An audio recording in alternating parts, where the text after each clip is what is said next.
In this recording, I'm going to talk to you about how to upload your lesson plans to your field experience binder. And this would apply to anyone who's doing field experience in the College of Education. It could be during a practicum experience, it could be during an early field experience, and it could be during student teaching. The forms I'm going to use are related directly to student teaching, but you can apply this information to other scenarios as well. So I'm logged in to TK20, and the location for TK20 is edtemple.tk20.com, edtemple.tk20.com. And you're going to log in using your Temple username and password, the same username and password you use for TU Mail, TU Portal, or Blackboard. Once you log in, and I'm logged in as a test student today, there are basically two ways to get to your field experience binder. Um, the first way is on the home screen. I'm on the home tab right here. I have a set of pending tasks, and you can see that I have field experience binders waiting for me to complete. Um, in most cases, a student teacher will have two binders waiting. You have the first binder, which is for the semester and includes the required forms that you'll need to complete and that your cooperating teacher and your coach will need to complete. The second binder is labeled optional forms, and this is only used if your university coach decides that you would benefit from additional observations in addition to the 4 required observations. So together you may decide that you're going to use some of the optional forms, or you may not use them at all.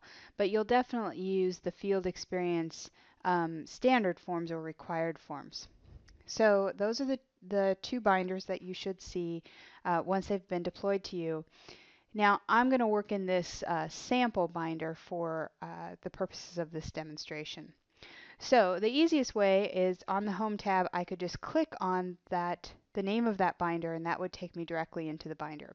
However, if I don't see anything in my pending tasks, I can also click up here on the Field Experience tab. So if I click on the Field Experience tab, it will also show me a list of the binders that are available to me. Again, the required binder, the optional binder, and the one I'm going to work in today is the sample binder. Notice it'll also tell you a little bit about the placement that's associated with this binder, the cooperating teacher, and your university coach. So I'm going to click into the sample binder. It's going to look exactly like your required binder. On the first page, you'll see information about the placement that we have on file for you. So the name of the school where you've been placed, your cooperating teacher may appear here, your university coach's name may appear here, but this is information just generally about the placement. Across the top, you'll see what we call tabs, some tabs related to this binder, and these are all the pieces or elements of the binder, which I'm going to walk through with you today. So the first tab is just information about your placement, and the binder is an overall summary, tells you what's in the binder. The second tab is the lesson plans tab, and this is where you're going to go to upload 4 lesson plans. These lesson plans would be the ones that your university coach observes you conducting in front of your classroom and completes a TOR or teacher observation report about these lessons. So those are the ones that you're going to upload. They're copies for the purposes of your university coach to reference, and for Pennsylvania Department of Education requires that we can prove that you completed 4 observations, and this is part of the required elements for that proof if PDE should ever ask us for it. So you're uploading it for your university coach's reference, but also for us to have an archive of the lesson that you gave when you were observed. All right, I'm going to come back to uploading lessons. I just want to walk through the tabs. The next tab is the assessment tabs. There are 2 levels of assessment in the student teaching binder. Your cooperating teacher will complete 2 forms, assessment forms for you, the mid-semester summary and the end-of-semester summary. Your supervisor, or what we call university coach, will complete a total of 6 required forms for you. That includes the 4 TORs, or observation reports, and the 2 PDE 430s, which are required for your certification purposes. So all 6 of these forms will be completed by your university supervisor. I'm going to open up one. I'm in the assessment tab, keep in mind. If I open up a form, you can see that the form appears to be editable at this point, that I could put information into this form. Notice. All this means is that your university coach has not completed anything about this form yet. So when this form has actually been completed, you'll see green check marks in the indicator box, and you'll see text actually typed into the form. So as long as it looks like this and it looks editable, your university coach has not completed the form yet.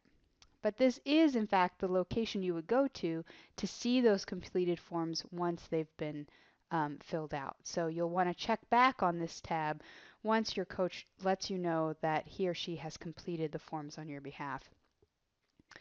In the standard section, when you attach a lesson plan, you will have the option of associating that lesson plan with a standard, either a Temple standard or another set of standards. If you do that, it would then appear in this section to tell you that these particular lesson plans have been associated with these particular standards.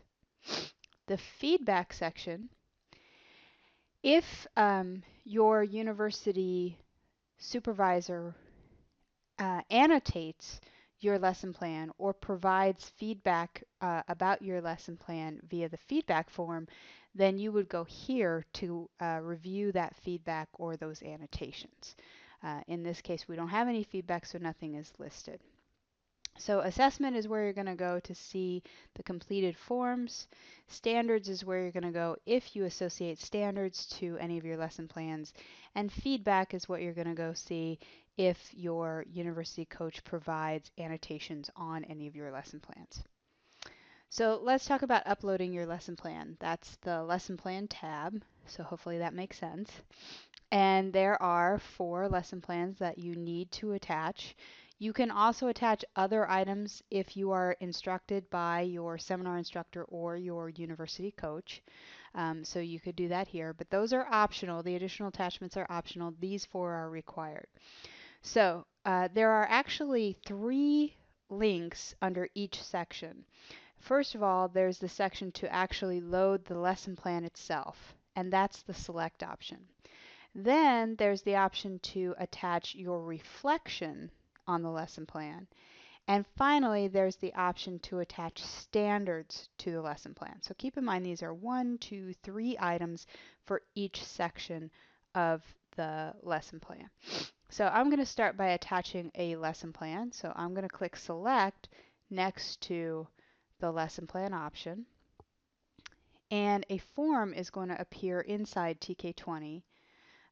And I can make this a little bigger. It's a little hard to navigate inside this recording screen, but you can grab the corners of this form and stretch them out if you need to. I just can't do it in my recording screen.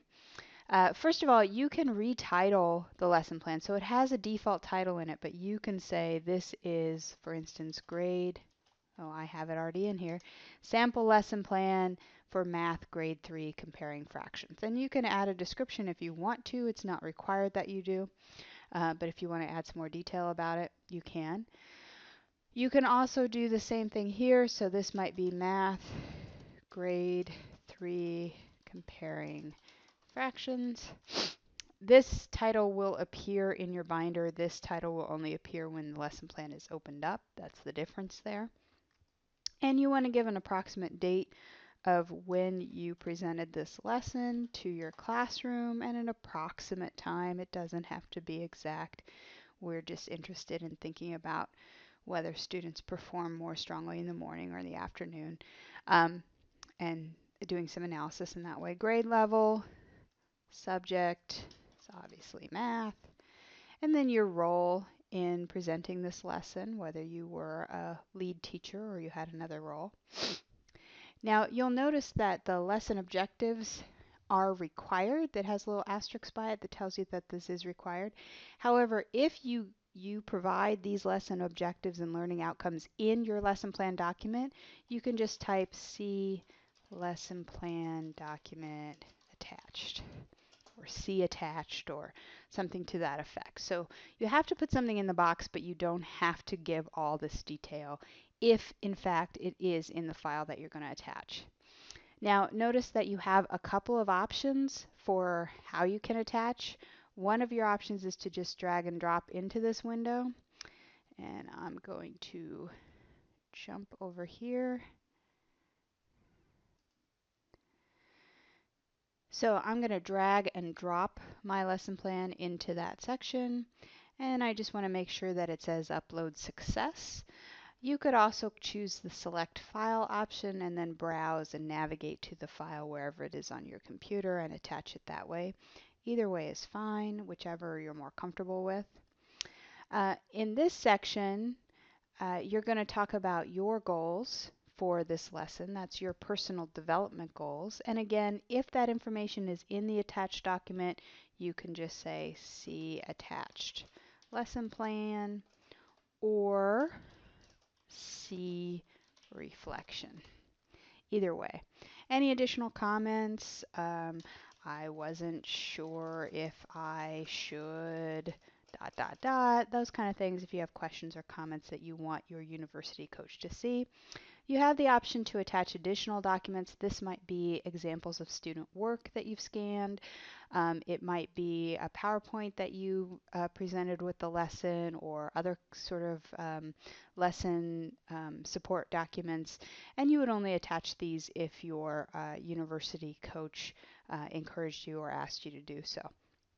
Okay, so I don't have anything else, so I'm going to click Add to add this lesson plan to my binder. And I want to confirm a few things before I'm done here. One, I want to confirm that instead of saying select, it now says that title of the lesson plan that I created and confirm that that is there. And I have the option to delete it and re-upload something else if I want to. If I want to see it, I can click on it. But I just want to make sure that it actually did get uploaded. And then here's what I want to do. I want to click on Save Draft at the top or the bottom of the screen. It doesn't matter. Either way, does the same thing. You don't want to submit. Submit you're only going to do when all the required documents have been completed. So if you hit submit right now, it will save, but it will give you an error message because you haven't uploaded lesson 2, you haven't uploaded lesson 3, you haven't uploaded lesson 4. You can only submit when everything in this binder that is required has been uploaded. So since that's not the case, you have to save draft. But as soon as you save draft, that document that you just uploaded, those changes that you just made, are now available to your university coach to review. So all you have to do is save draft in order for those changes to be visible to your university coach. Submit locks the binder and makes it so that no one else can add any additional edits, including you, and it's only done at the very end of the semester when you're all done with this field experience and you've uploaded all the required materials to your binder. So just to take another look, I'm going to go back to lesson plans. I've saved it. I'm just going to confirm that I can open that up. Make sure everything is working as expected. Make sure all my document information is there. My file is there. That I can open the file. I can click on it. I can view it. Make sure it's all looking good. Okay? All right. So that's to open up. That's to upload your basic lesson plan. You'll also be asked to do a lesson plan reflection. This could be something you talk over with your university coach after your observation. Could be a more formal document. Kind of depends on the coach and the different requirements for your seminar instructor, but I'm going to assume that you have a formal document. And in that case, you're going to click on the lesson plan reflection. And it's pretty easy. If you're not sure what to write for your reflection, we have given you some prompts. But again, hopefully you're doing this in conversation with your coach. And I already have a reflection document ready to go. So I just drag and drop it into the box and make sure it says upload success. You can also directly type your reflection right into this box, but please make sure you save frequently. I don't want you to lose any of your work. So do that with caution. It's better if you attach a document in most cases. And then click add. Now you'll notice the only downside of TK20 about this is that it doesn't change. I can't tell that I've uploaded a lesson plan even though I have. But just to be safe, I'm going to go ahead and click Save Draft before I double check. I'm going to come back into the binder. I'm going to go to Lesson Plans. I'm going to click on that lesson plan reflection that I'm pretty sure I just uploaded.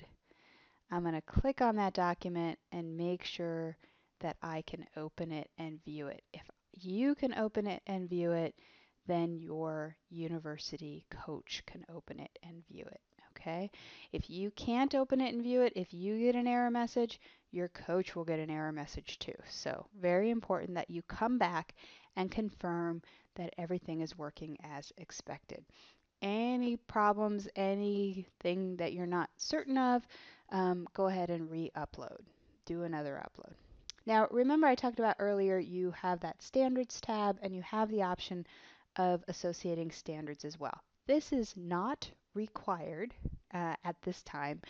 It is an option that you can choose if you so desire. So I'm going to click on standards and you'll see there are a number of standards already waiting for you. For instance, you could associate this lesson plan with the Temple standards. And you could say, well, I think this was an example of deep content understanding and active learning. And you click Add, and those standards will appear. You once again click Save Draft, click back into that binder. If you click on the Lesson Plan tab, you'll see those standards are there again. And if you click here, you'll see I have a sample lesson plan, Math Grade 3, that has been associated with these standards. So now you can see which artifacts are associated with which standards. Okay? So that should take you through all you need to know in order to upload your lesson plans to your field experience binder. Remember, save draft frequently, often. And if you have any problems with TK20, please feel free to submit an issue to the help desk. You can do that online at tuhelp.temple.edu, or you can call the help desk at 215-204-8000.